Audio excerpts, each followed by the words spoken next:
1974 সালের 27 জুন ঘড়িতে সময় সকাল 11টা ঢাকা বিমানবন্দরে অবতরণ করে পাকিস্তান ইন্টারন্যাশনাল এয়ারলাইন্সের একটি বিশেষ ফ্লাইট। বাংলাদেশের মাটিতে পা রাখেন পাকিস্তানের তৎকালীন প্রধানমন্ত্রী জুলফিকার আলী ভুট্টো।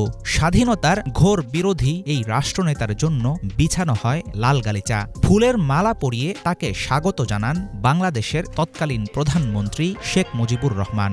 1971-এর 16 ডিসেম্বর বাংলাদেশ স্বাধীন হলেও সেটা স্বীকার করতে পাকিস্তান নিয়েছিল 2 বছরের বেশি সময়। অথচ সেই সময়ের পাক প্রধানমন্ত্রীকে কেন এত আয়োজন করে বরণ করেছিলেন শেখ মুজিব?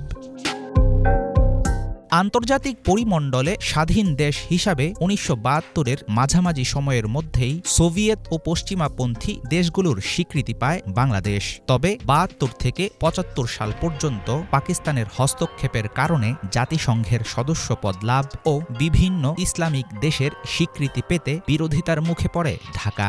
কিন্তু 1974 সালে পাকিস্তানের পক্ষ থেকে বাংলাদেশের অস্তিত্ব স্বীকার করার মাত্র 4 মাসের মাথায় রাষ্ট্রীয় সফরে প্রথমবারের মতো ঢাকায় নামেন কোনো পাক প্রধানমন্ত্রী। কি ছিল ভুট্টোর সেই আগমনের উদ্দেশ্য?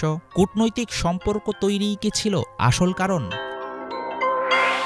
তৎকালীন বিভিন্ন পত্রপত্রিকা ও প্রকাশিত সংবাদ থেকে জানা যায়, জুলফিকার আলী ভুট্টোর 3 দিনের রাষ্ট্রীয় সফরের প্রধান লক্ষ্য ছিল পাকিস্তান ও বাংলাদেশের মাঝে চলমান শত্রুতার মনোভাব দূর করা, অচলাবস্থার সমাধান ও সম্পর্ক স্বাভাবিক করা। 1971-এর গণহত্যা ও আগ্রাসনকে বেদনাদায়ক বলে আখ্যা দিয়ে সম্পূর্ণ দায় ভুট্টো চাপিয়ে দিয়েছিলেন পাকিস্তানের তৎকালীন সামরিক শাসকদের উপর। 2 দেশের মধ্যে বন্ধুত্বপূর্ণ সম্পর্ক স্থাপনের আহ্বানও জানিয়েছিলেন তিনি। অথচ পাকিস্তানের কাছে বাংলাদেশের পাওনা রাষ্ট্রীয় সম্পত্তির ভাগ চাইলে সে ব্যাপারে রাজি হননি এই পাক প্রধানমন্ত্রী। কূটনৈতিক পদক্ষেপ কিংবা রাজনৈতিক কৌশল, এমন কোনো কারণেই হয়তো জুলফিকার আলী ভুট্টোকে সাদরে গ্রহণ করেছিল শেখ মুজিবের নেতৃত্বাধীন সরকার। তোপ দাগিয়ে তাকে গ্রহণ করা, তার সম্মানে রাষ্ট্রীয় নৈশভোজ, পাকিস্তানের জাতীয় সঙ্গীত বাজানো কিংবা স্মৃতিসৌধে তাকে নিয়ে যাওয়া, এসব কার্যক্রম আন্তর্জাতিক রীতির অংশ হলেও ভুট্টোকে সহজে নেয়নি এদেশের জনতা। বিমানবন্দরে তার বিরুদ্ধে বিক্ষোভ প্রদর্শন করেছিল 71-এ নির্যাতনের শিকার ও স্বজনহারা মানুষ। এছাড়াও জাতীয় স্মৃতিসৌধে কালো পতাকা হাতে তার বিরুদ্ধে অবস্থান নিয়েছিল হাজারো জনতা।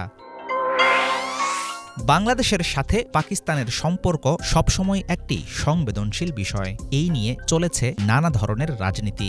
বিশ্লেষকদের অনেকেই মনে করেন, ভারতের সাথে আওয়ামী লীগের গভীর বন্ধুত্বের কারণে পাকিস্তানকে গুরুত্ব দেয়নি বাংলাদেশ। তবে অন্তর্বর্তী সরকার দায়িত্ব গ্রহণের পর 2 দেশের বৈরী অবস্থান থেকে সরে আসা নিয়ে দেখা দিয়েছে ইতিবাচক নানা পদক্ষেপ। কিন্তু অতীতের গণহত্যা, মুক্তিযুদ্ধের ক্ষতিপূরণ, অবিভক্ত পাকিস্তানের সম্পদের ভাগাভাগি ও আটকে পড়া বিহারীদের পুনর্বাসন সহ অমীমাংসিত বিভিন্ন সমস্যার সমাধান না হলে 1974 সালে ভুট্টোর সফরের মতোই বিফলে যেতে পারে নতুন সম্ভাবনা।